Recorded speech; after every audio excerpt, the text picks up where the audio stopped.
ඔයාලට දෙවියෝ මතක් වෙන්නේ කරදරයක් වුණ වෙලාවට විතරද? ඉතින් කරදරයක් වුණ වෙලාවට විතරක් පළතුරු වට්ටියක් උස්සන් ගිය පළියට Tamanට ඕන දේ ඒ විදියටම වෙයිද?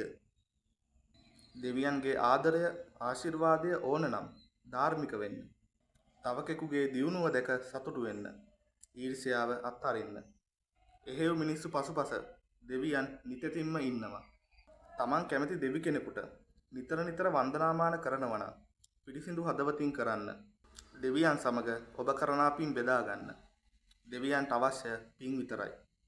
දෙවියන්ගෙන් උදව් ලබා ගන්න අපි පළතුරු වට්ටියක් උස්සන් ගිහිල්ලා හෝ පඳුරක් ගැට ගැසූ පමණින් දෙවියන් අපිත් එක්ක සම්බන්ධ වෙන්නේ. දෙවිවරු සම්බන්ධ වෙන්නේ ಗುಣධර්මයක් එක්ක, පිනක් එක්ක.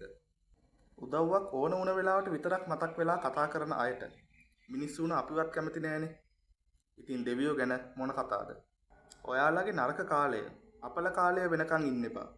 ඔයාලගේ කල හොඳ කාලේ, මුදල් තියෙන කාලේ.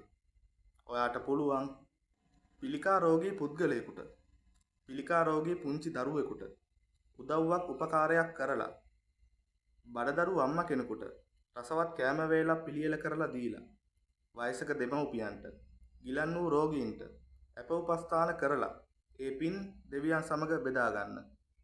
දෙවියන්ට පළතුරු වට්ටියක් පූජා කරනවාට වඩා ඔබට මට පුළුවන් මිදුලේ කෑම ලෑල්ලක් හදලා කුරුල්ලන්ට පළතුරු ටිකක් දීලා සතෙකුගේ කුසගින්න නිවලා අන්න ඒ පින් ඔයා දෙවියන් සමග බෙදා ගන්න. අමතක කරන්න එපා. දෙවියෝ අපිට වඩා අවබෝධ ශක්තියෙන් ඉහළයි කියන එක. ඒ නිසා සිල්වත්ව, ගුණවත්ව, නිසි පින්කම් කරලා දෙවියන්ට අනුමෝදන් කරන්න. දේවාශිර්වාදය ලැබෙනවා නියතයි.